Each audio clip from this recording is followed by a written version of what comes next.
Welcome back to another episode of A View from the Bridge.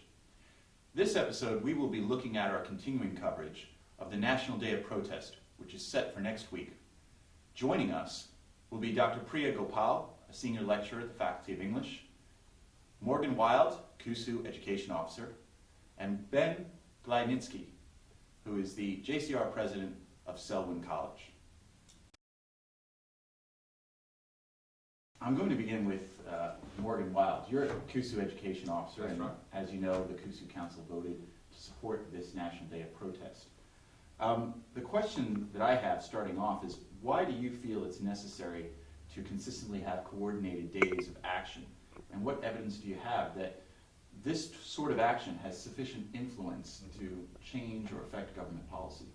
I'm not going to say that one day of protest in London is going to achieve a wholesale backing down from governments in their higher education policy. That's not a sensible proposition to defend. But as part of a wider movement, a wider students' movement, a wider movement across society, we can see that really sustained resistance to government policy. Now, to focus briefly on the protest itself, because there is the electoral calculus, there is the environment, but the protest itself is designed obviously to change that, or to at least communicate a message, as you noted.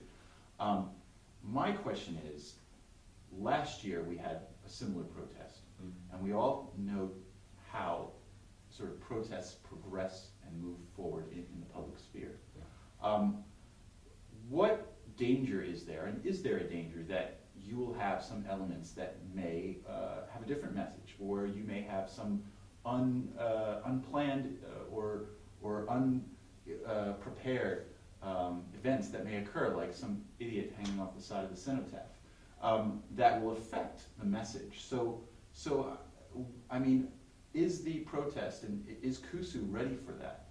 I mean, there is always a risk that the message of a protest can be diluted by violence from small sections of the process. That's a risk that you take any time you take to the streets. Now, I think that violence is nothing compared to the violence being done against our higher education system, but I think that you do run that risk that the message gets diluted slightly. Let's look at aims, because we've been through, obviously, the electoral environment, the protest itself, but the aims. What do you consider to be a clear aim of this protest? What must the government do for you to consider this a success, and for you to believe that further protest is not necessary? The aims are to back down from this disastrous higher education white paper. The aims are to fundamentally rethink the higher education funding system in this country. Myself, I'm in favour of free education funded by progressive general taxation, but frankly, kind of any rethinking of the policies that have been followed so far must lead to an improvement from the current system. So I would see our aims in this as working out a funding model that is actually fair and progressive and doesn't damage so enormously the widening participation aims of this university. Now, quick question on that. Obviously, social justice, economic justice is an issue and has been a theme throughout this campaign. And so let me pose this question to you. Is it not right that those who are likely to earn better salaries, namely Oxbridge and London School of Economics graduates, or University of London graduates, throughout their lifetime, by obtaining such prestigious degrees, should pay for it, even if it means taking on significant debt? The argument is, when you buy a car, you incur debt. When you buy a house, you incur debt. When you get a top-notch, globally competitive education, why not incur some measure of debt for an investment that pays off for a lifetime? My response is yes, absolutely they should pay for it. They should pay for it through progressive general taxation and through paying higher taxes as a result of their successes. That's how we fund the rest of the welfare state. That should be how we fund the university system. Please as well. jump in. What do you think on Well, this? one thing I have to say that I don't quite agree with your comparison of education to cars and houses. education is not a commodity. It's really is a right. It's the right of people living in a humane, civilized and decent society to have their human skills expanded. And as a teacher, I don't look at education as a service that I'm delivering to customers. I look at it as a process whereby young people are engaging with their capabilities and developing as citizens in a society. It's very fundamental to citizenship. Now, unless you look at citizenship as a commodity, I don't see how you can look at education as a commodity. So the comparison to houses and cars is wrong on many levels. And it's also not the case that you're paying for an education later on, and so it's just like paying off a loan for a car. We're talking about people with vastly different salaries. You can come out of university with a salary at 21,000. You can have a salary at 80,000. Ben, what do you think? Yeah, I'm completely in favour of free education. I think it should be absolutely free at the point of use.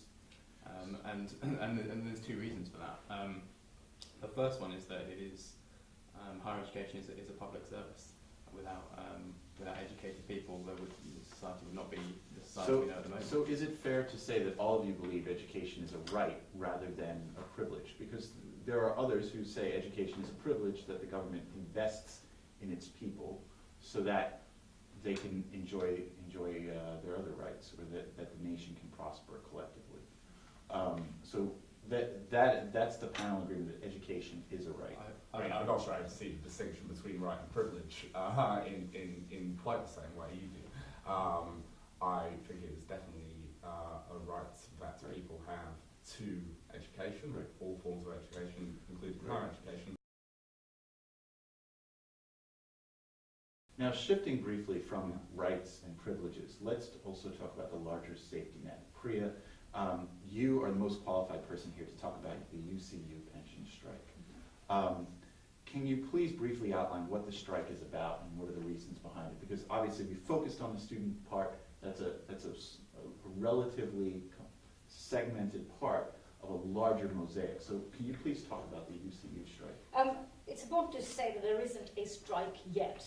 What we have is action leading possibly towards a strike. The UCU is not on strike. We're currently working to contract, which simply means that it's a very early stage of protest where academics who do a lot more than they're contracted to do or paid to do are being asked to just work for what they're paid for.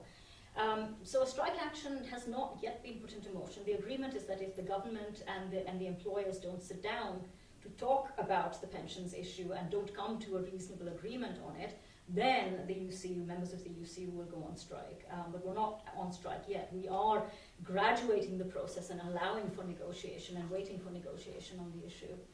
What do you say to the person in the street who says, in this current economic climate, everyone's pension is under threat? Everyone is taking pay cuts. Everyone is suffering in one way or the other, either in the short term through salary caps, through unemployment, in the long term through reduced pension benefits, or fewer benefits than previously were given out in defined benefit pension packages. Do you think the UCU has a special case? Don't you think being part of a national day of protest, or considering it involving many unions with a more powerful voice, will overshadow UCU's case? I don't buy the line that everybody is in this together. We've just heard that CEOs and directors of companies have awarded themselves a 49% pay raise on the whole across the board. So this is something of a lie that is being shoved down our throats. I don't believe it for a minute. What we do have is the vast majority of us being asked to pay the price for mistakes made by the banking sector, made by the corporate sector, made by a sector that isn't paying its fair share. So what's happening is that people who are actually not very well paid, or people who are very moderately paid, are being asked to do more than their fair share. And so what I would say is that I do not buy the line that everyone is suffering. Everyone is not suffering. On the issue of suffering, and this is a question that one would have to as well ask others, do you think it is perhaps wrong or perhaps questionable that if the UCU considers strike action, it will affect the very people who are least responsible for the current pension situation the most? In other words, the students. As in, yes, you are exercising your right to a strike. Yes, these grievances, are legitimate. However, those who suffer the most will be the very people who the UCU strike may actually help. So how do you reconcile that conflict? It's not very hard to reconcile at all. It depends on your definition of suffering. I'm more worried about people not getting an education, or people getting a poor education at high rates, what students are going to get. And I know this from department meetings. Students are going to get less teaching in the coming years for 3 times the fee that they're paying. They're going to suffer a huge debt burden and come out with a poorer education. So I find it hard to believe that my going on strike in order to address that situation is going to cause them more suffering than a massive debt burden and a poor education. Now, on the issue of massive suffering and the debt burden, because it cuts across every sector of society, especially with the debt, and this is directed to the student panelists specifically, if you could just reconcile this issue or try to answer it. Many of the pension issues that many of the unions have not discussed or who have not agreed to have led to the current structural deficits in part that we are now facing. And the government's action to close those deficits have necessitated these cuts. So how do you reconcile joining a strike with the very unions whose actions under Labor and under the Conservative government have created the structural deficits that have caused these cuts? Okay, I absolutely reject the idea that it is the union's fault that there is a massive public deficit. I think if you look at... But wait, there's a structural deficit, and pensions are a significant part of that. Pension reform is a significant part. The question is that the expenses for the government, the entitlement programs, the government is mandated to pay out, have created a structural deficit within the government, which has led to the cuts that they are making to education. So my question is, after the past 20 years, when you've had unions that have not agreed to pension reform, that have created, in part, this structural deficit, how do you then ally yourself with them in a National Day of Protest when they have been part of the very structural issue that has created these cuts? If I could address the first issue first. Okay. The UCU strike action is about largely the USS pension scheme, which is a separate scheme from government scheme. It's a very separable fight. Now, my concern with that, and to refer to your earlier question about students losing out, I think students stand to lose far more from the fact that we don't pay our lecturers anywhere near an internationally competitive salary and an internationally competitive pension.